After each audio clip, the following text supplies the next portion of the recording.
முன்னாடி போயிட்டு இருக்க காரு ஏன் இவ்வளவு ஸ்லோவா போகுதுன்னு ஒருத்தர் ரொம்ப கோபமாகி இவன் ஏன் இவ்வளவு ஸ்லோவா போறான்னு தனக்குள்ளே முனைக்கிறார். அதற்கு பின் சீட்ல இருக்க அவரோட சின்ன பையன் சொல்றான், ஒருவேளை அவர் ஒரு கோல்ட் ஃபிஷ் வச்சிருக்கலாம், அது வந்து கீழே விழுந்துடக்கூடாதுன்னு மெதுவா போறாரா என்னமோன்னு. சோ அவங்க அப்பா கொஞ்ச நேரம் யோசிச்சுட்டு, ஒருவேளை அவருக்கு பிடிச்ச ஒரு ஐஸ்கிரீம் கையில வச்சிருக்கலாம், அது கீழே கொட்டிடக்கூடாதுன்னு மெதுவா போறாருன்னு சொன்னாரு. வேற என்ன நினைக்கிறேன்னு அந்த சின்ன பையனை பத்தி கேட்டாரு. அதுக்கு அவன் சொன்னான், ஒருவேளை அவர் வந்து புதுசா ஒரு சின்ன பூனையை வாங்கியிருக்கலாம், அது பயந்துடக்கூடாதுன்னு மெதுவா போறாருன்னு. சோ அந்த பையனோட இறக்க குணத்தை பார்த்து அவங்க அப்பாவுக்கு இருக்க கோபமே போயிடுச்சு.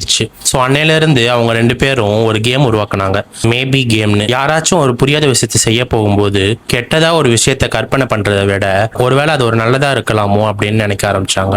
ஒருவேளை அந்த கோல்ட் ஃபிஷ்க்கு எதுவும் ஆயிடக்கூடாதுன்னு அவங்க மெதுவா போறாங்களோ, ஒருவேளை அவங்க வாழ்க்கையோட மிக கடினமான நாள் அன்னைக்கு கடந்துகிட்டு இருக்காங்களோ. உண்மையாவே நம்மளுக்கு யாரை பத்தியும் எதுவுமே தெரியாது. மக்களை பத்தி நம்ம உருவாக்குற கதைனால அது அவங்கள மாத்த போறது இல்ல, அது நம்மளதான் மாத்துது. யாரை பத்தியும் எதுவும் தவறா நினைக்கிறதுக்கு முன்னாடி ஒருவேளை